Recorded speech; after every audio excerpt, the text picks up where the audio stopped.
Do you remember in the latter part of 2018 we got that Sandra Bullock Netflix movie Bird Box, one where they're wearing the blindfolds and they can't see the aliens that are attacking. Well, there's a sequel to it. Yeah, little did I know they were doing one, but they have, and it's called Bird Box Barcelona. And here I am with my review for you. So let's talk about it.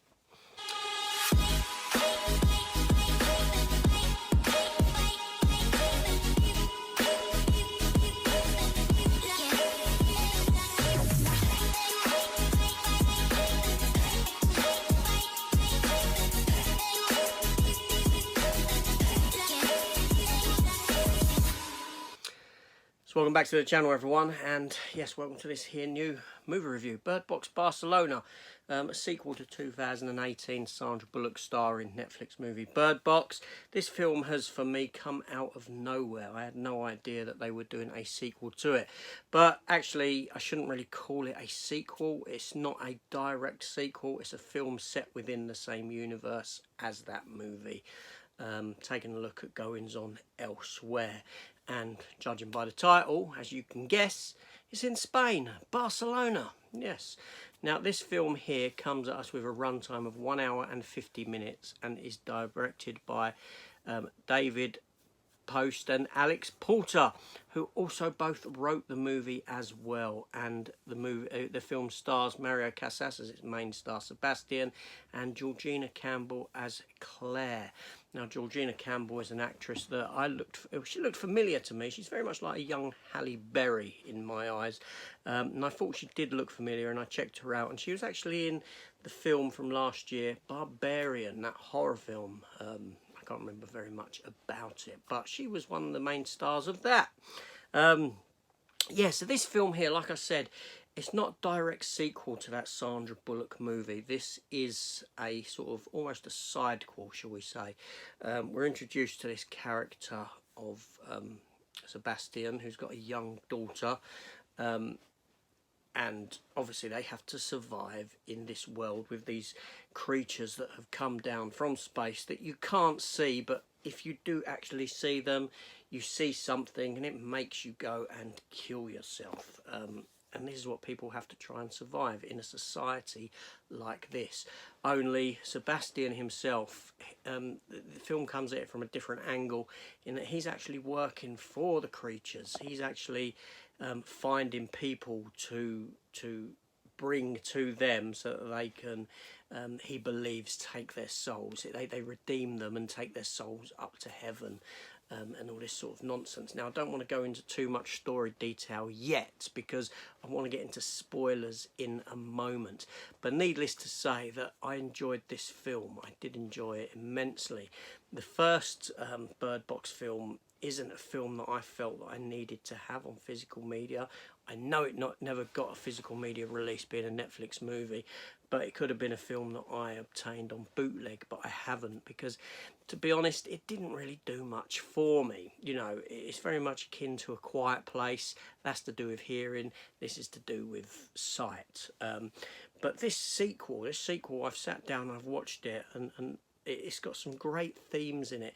It plays heavy on themes of religion and prophets and false gods and all this sort of a thing.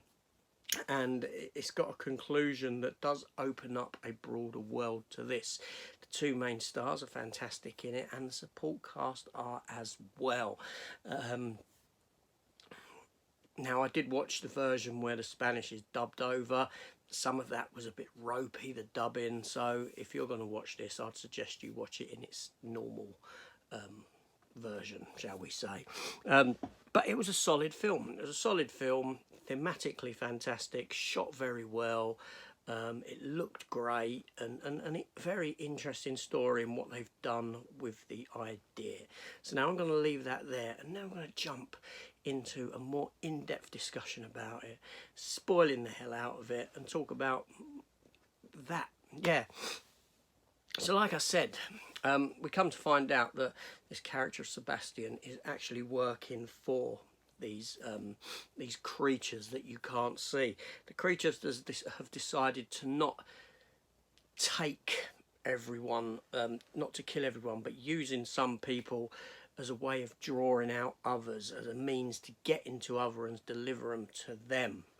The ultimate goal is ultimately unknown, but Sebastian's got his daughter with him, and as the film progresses, we come to find out that actually his daughter isn't with him.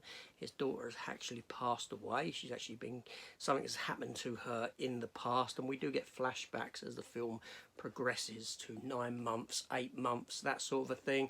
We see the start of the invasion, shall we call it, and it progresses further down the line till we see him lose his wife, we see him and what happens to his daughter. So the girl beside him isn't his daughter, it's actually what these creatures are making him see, and they're using him and his belief that she's there with him, telling him that if you take so many more souls, you will come and, you know, be brought back to us, sort of a thing.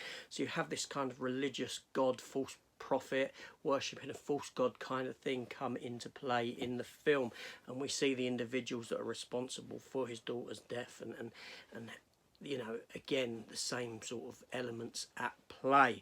Now, Sebastian, at the start of the film, he is a sympathetic character, although he is leading people to their demise, but he's being used. He's being used essentially. He's been taken control of.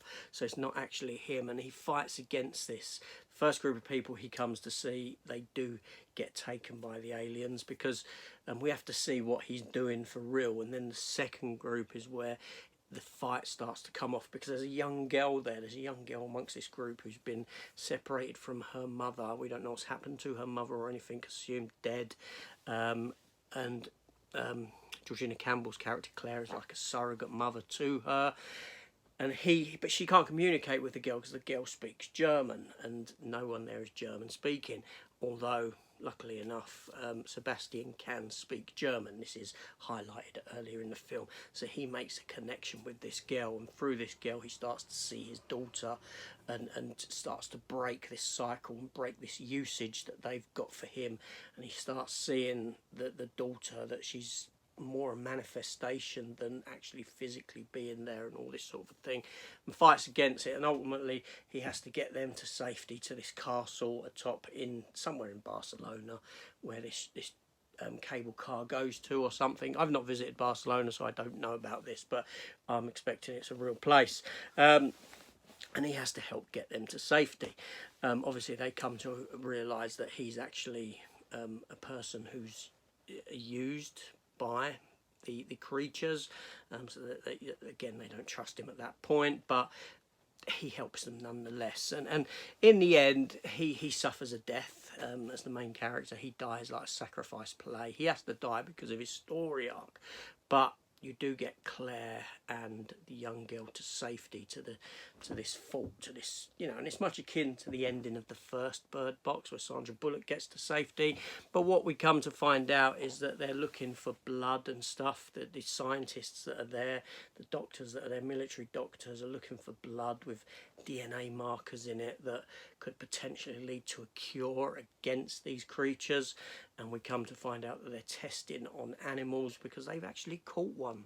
They've got it locked up, and yeah, the film sort of ends at that juncture, sort of opening the world up again, opening the potential further sequels. And I hope that they come, even if they come from the Spanish side of it. I'd have no problem with that. I think they've done a better handling of the film than the first one. It was truly a decent film. Like I said, thematically it goes into a lot of aspects about religion and prophets and worshipping false gods and all this, and I quite like that. That intrigues me, because I'm not a religious person. I don't believe in anything, no way, shape or form, but I have an intrigue into it, and people's perception and people's take on it and all this sort of thing. So it kind of plays into an interest that I have in other people and their faith, and in that it's a solid film. Like I said, it's wonderfully shot, it's very well acted. Some of the voiceover when you're watching the dubbed version is croaky. It ain't very good. I don't mean that in a literal sense. Croaky, it's cranky, it's rubbish, but it's a solid movie. and I do think that it is superior to the first one. A film that I would certainly get on physical media and rewatch again. It was a good time. It was, yeah, an hour and 50 minutes. It didn't overstay its welcome, and it had a lot to offer and a lot to say. And it done great world building for the concept, for the idea that I hope is explored further in depth down the line.